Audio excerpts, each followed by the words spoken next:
Coba fitur dengarkan berita di News Plus aplikasi RCTI Plus.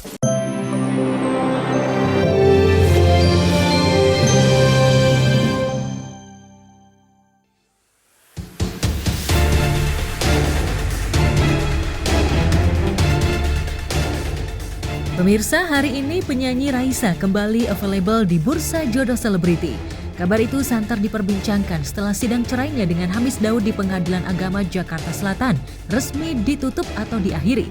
Pasalnya setelah sidang beragendakan pembuktian dari pihak Raisa yang disusul dengan pembacaan kesimpulan, kemarin siang Hakim Ketua menyatakan rangkaian sidang telah selesai. Karena Hamis tak pernah hadir di persidangan, maka putusan cerai dinyatakan secara fair stake dan disampaikan melalui e-courts. Jadi agenda persidangan sudah selesai. Putusannya nanti akan diputus secara fair stake karena tergugatnya tidak hadir. Mulia menyampaikan bahwa nanti kalau ada putusan hari ini itu nanti akan diupload. Itu aja sih yang bisa saya sampaikan ya. Jadi harapannya kalau memang bisa ya syukur alhamdulillah hari ini bisa ada putusan.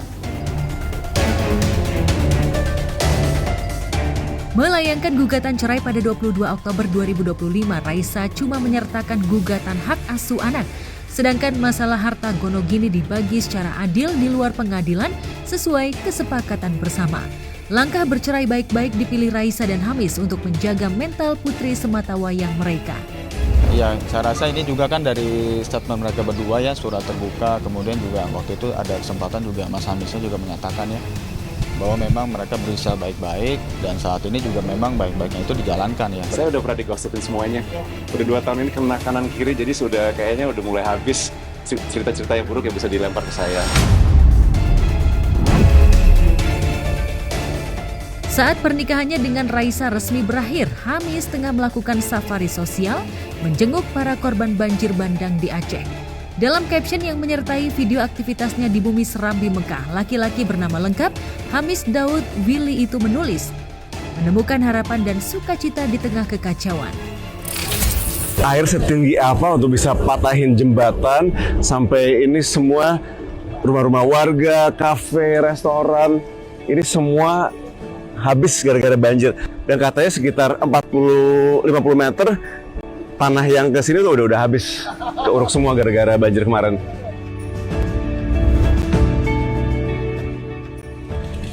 Hebat loh masyarakat di sini. Ini semua perahu-perahu yang ada di sini yang bantu nyebrang bolak-balik, makanan, penumpang, itu semua inisiatif dengan orang-orang lokal.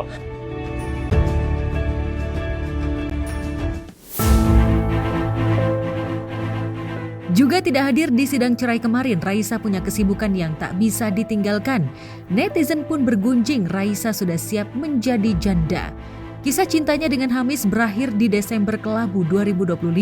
Kabarnya sejak Hamis diisukan selingkuh dengan Sabrina Alatas, hanya soal waktu bagi Raisa untuk melepas Hamis. Hatinya lebih terpukul ketika kehilangan wanita yang telah melahirkannya ke dunia, Mama Ria Mariati, yang berpulang pada 29 November lalu. Saat tampil di Kendari, Sulawesi Tenggara, Raisa sempat menangis di atas panggung karena teringat pada pengorbanan tulus ibundanya. Aku nggak tahu, aku belum pernah nangisin ini di panggung. Tapi di antara semua yang kejadian sama aku selama ini adalah hal terberat yang pernah aku alamin. Kalau cinta sejati itu seperti seorang ibu pada anaknya dan seorang anak pada ibunya, itu cuma berubah alam aja. Hati cintanya pasti terus ada dan pasti terus akan mengalir.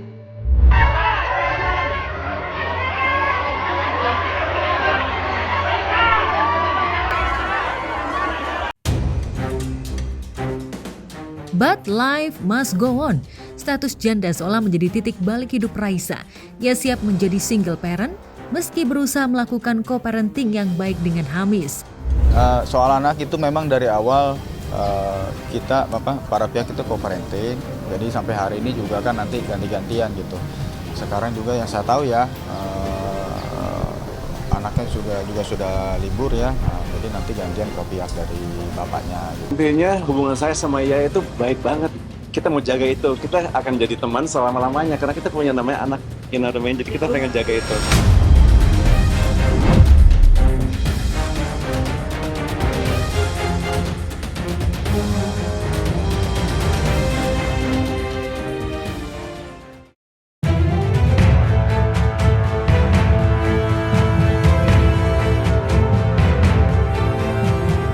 Di Pengadilan Agama Cibinong, sidang cerai aktor Eza Gionino melawan Meiza Aulia Korita istrinya masih berlangsung alot. Dalam sidang beragendakan mendengarkan saksi dari pihak tergugat, Eza menghadirkan Hengki Roring, sahabat yang sering menginap di rumahnya. Namun kuasa hukum Meiza mengklaim Eza gagal menghadirkan saksi karena syarat saksi dalam kasus hukum maupun perceraian minimal 2 orang. Hari ini adalah agenda sidang pembuktian, yaitu adanya pembuktian dari kami dan juga ada saksi yang kami hadirkan. Ini ada di sebelah saya, ada Bang Hengki. Bang Hengki ini adalah teman sekaligus tim daripada Eza Gionino yang setiap hari beliau ada bersama dengan tergugat dan juga beliau ini sering menginap juga di rumahnya tergugat. Sebenarnya nggak banyak ya, hanya seputaran pertengkaran mereka terakhir dan bagaimana hubungan pertemanan saya waktu ke Medan melihat anak-anak waktu sakit. Kita juga perlu menyampaikan ya ke media bahwa satu orang saksi bukanlah saksi. Ya. Jadi miss-nya di mana di antara mereka ya itu jadi hak mereka. Hanya saja saksi ini ya bisa jadi bukan jadi pertimbangan hakim karena satu orang itu bukan jadi saksi secara hukum. Ya. Harusnya berapa? Minimal 2. Supaya dikategorikan saksi itu minimal 2.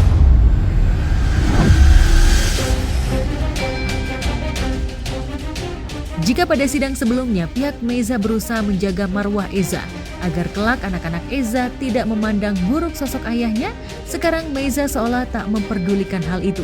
Pasalnya, pernyataan Eza melalui kuasa hukumnya sudah kelewat batas dan memutarbalikkan fakta. Pihak Meiza mengaku punya bukti kuat bahwa Eza belum kapok melakukan hal-hal negatif. Dari minggu-minggu lalu kan pihak tergugat banyak menyampaikan statement yang tidak benar, ya. Dan mereka juga sampaikan akan membantah. Tapi kami tunggu sampai sekarang nggak ada bantahan. Buktinya hanya 3. Dan itu umum. Dan malah bukti mereka menguatkan bukti-bukti kami. Termasuk RSKO. Ya, rawat inap terakhir. Surat keterangan rawat inap. Ya. Surat keterangan rawat inap untuk rehabilitasi atau seperti apa? Betul, rehabilitasi. Track record dari saudara Eza sendiri seperti apa? Bagaimana orang bisa berubah atau tidak, atau akan mengulangi lagi. Insting saya laki-laki mengatakan saat itu tidak.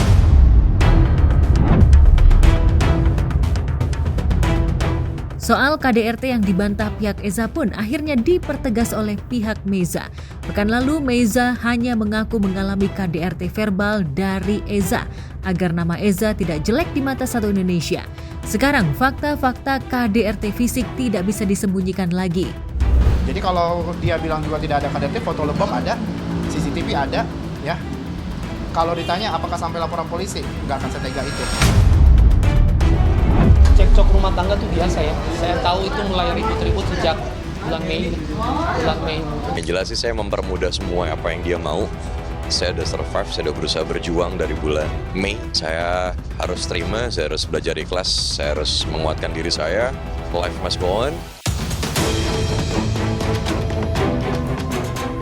Masalah yang masih alot dinegosiasikan oleh pihak Eza dan Meiza adalah soal nafkah anak. Eza yang melanggar kesepakatan yang telah dibuat menawar nafkah anak dari 25 juta per bulan menjadi 17 juta per bulan di luar biaya pendidikan dan kesehatan untuk 3 anak. Jadi sebenarnya selayaknya seorang suami, anak kan harus makan tiap bulan, ya kan? Sepakat ya? Artinya sebelum ada putusan juga harus dinafkahin. Untuk pihak tergugat kan teman-teman bisa lihat sendiri, akan dibeli rumah lah, nafkah aja di nego-nego sampai ke Medan gitu loh. Iya, dari pada intinya di angka berapa? 17 ya? Mereka minta ya? 17 gitu.